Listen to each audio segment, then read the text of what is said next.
Masters often say the mind is a good servant, but a terrible master. In the past, the mind has taken many of us on a journey of unfulfillment and dead ends.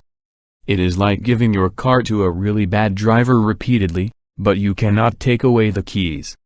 It is also like an addiction to a way that is known, a comfort zone, even though this comfort zone has never brought you happiness. The mind of which I speak is often referred to as the ego, programmed through social consciousness. Is that mind really yours? Is it really who you are? Where did you get the beliefs that create your reality? Who were you before those beliefs? Did you ever contemplate the possibility that you had other lives? Let's expand beyond that into other dimensions. What were your beliefs in these other lives and dimensions? Were the rules the same, the laws of physics? What if your body was an adaptation to environment and looked much different than the body you occupy now? What if you had an energy body or a magnetized light body? What if in your origin you came from the very source, pure consciousness and energy endowed with the same attributes of the Creator? What if that was your beginning and you decided to go on a journey descending down through the vibrational continuum, expressing on many planes and dimensions, experiencing many incredible lives, until you decided to take the ultimate challenge and descend into mass? What if that journey included forgetting who you were, your entire past? What if it left you floundering in the limitations of mass, stuck in a little body totally helpless and dependent on your mother? This vast being, now tucked in that little body, powerless over its environment, not knowing the future and having no memory of the past? Thus is the untold story of humankind.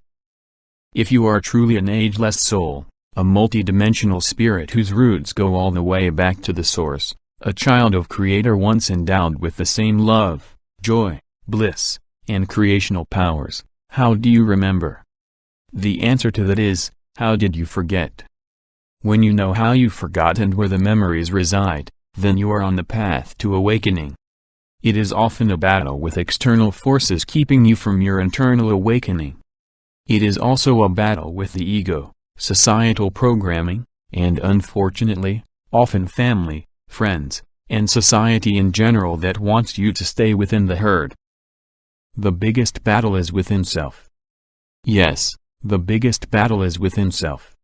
You will blame, project, validate your frustrations, angers, and predicaments on external forces, but ultimately, it is you that is creating your reality.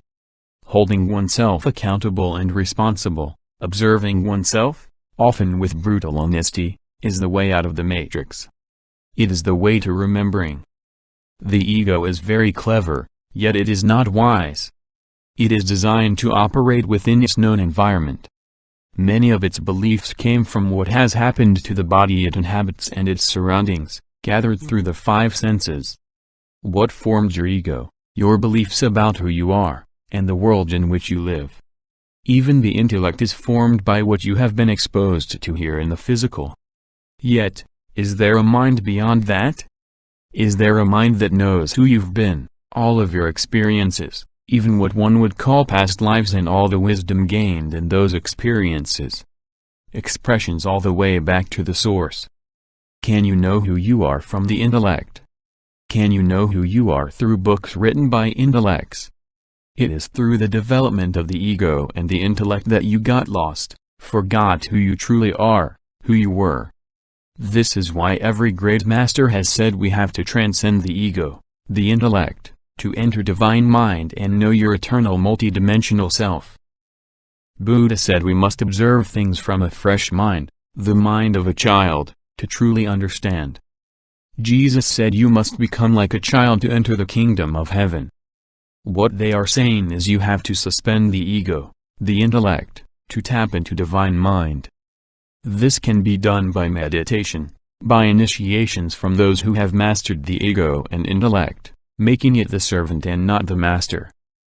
There are other plant medicines at times that can create the same effect, yet, with no training and without a true master who can create and maintain sacred space, there is the possibility of blasting into levels and encountering unseen negative influences for which one is unprepared. Worst-case scenarios include possessions and attachments and the inability to raise oneself from the lower-level frequency dimensions back into the heart. The yogis say the closer you get to nirvana, the more the demons rear their ugly heads.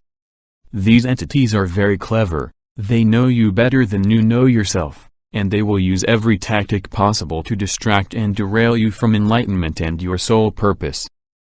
Friends and family caught up in social consciousness will also do the same. Very few have the self-mastery or the courage to maintain their self-authority and keep these influences away. The unseen negative influences will use the ego and the intellect to create problems where none exist, and rationalize staying within the confines of the ego and the intellect, or social consciousness. Reason this. If you are only using less than 10% of your brain, which can also be called the ego and the intellect, who is using the other 90%? If it is vacant, then it is like a beautiful house with no one home, a space to be occupied by consciousness that very well might not be your own. There will always be a war going on between the soul and the ego. Very few win that war. The ego will do everything possible to stay in charge, remain in the driver's seat. Regardless of the fact that it has taken you to multiple dead ends and car crashes. It will even try to use fear, to judge and demonize and sabotage your awakening, as well as judge and demonize those who are part of your awakening. It will lull you into a false sense of security by maintaining the status quo, the comfort zones. It is very clever, yet as we said before, it is not wise. It will undermine your true self, the expanded version, and undermine your access to the love, joy, power, and wisdom, which is your birthright. If you have gotten this far with this message, there is hope. Most will resist or dismiss this altogether. Your ego will say, yeah, what about the real world? To that we say, have you looked at the real world? The wars, the disease, the lack, countries governed by the elite who are spiritually bankrupt? All of this is solvable if enough people choose higher mind and operate from the heart. True humans do not act like non-humans and do inhuman and inhumane things. Your soul will win in the end. The only question is, how much denial and how much of a struggle does one want to engage in? How hard will the lessons have to be to let go of the ego and the intellect? Many have a great deal invested in the intellect, they will be the last ones to awaken. They will also have the hardest lessons because they have the greatest attachment. What happens when you have years of study, have written books, have held positions of power and authority only to find out it was all based on a lie? The truth is in the heart. Truth is flexible, expanding and open to new ideas. The soul has the truth, it resides right next to the heart. It is the connector to God, Creator, Great Spirit, and the source of true, more expanded knowledge. Love is the key that opens the door. The ego and the intellect don't even know the door exists and are clueless to what is behind it. How much one is entrenched in the ego is directly proportionate with its need to be right. Also, the need to defend exists in the ego. The ego is the only thing needing defense. The level of resistance is also an indicator of the ego and unseen negative influences at work. It is amazing how much of your sadness, pain, frustration, and anger drop as soon as you set aside the ego and intellect, as soon as you suspend judgment and drop into the heart. There is a saying, don't sweat the small stuff. When you expand in awareness, it all becomes small stuff. With each challenge, we have the choice to meet it as a god or goddess or a victim. It takes practice to step out of the matrix. Doubt and fear are the tools of the ego and the negative influences. Arrogance within the ego and the intellect, fueled by flattery, also become negative doorways. How can you be higher or lower than anything if you are one with everything? And if you are one with everything, how do you harm or take advantage of anyone or anything?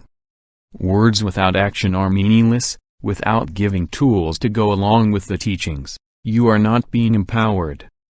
Understand what the masters meant when they said, know thyself, the temple is within. Ye are all gods. Stand tall in your own divinity, It is your birthright. Let no one or no thing take it all away from you. Stay in the heart. Be well, James Gilliland.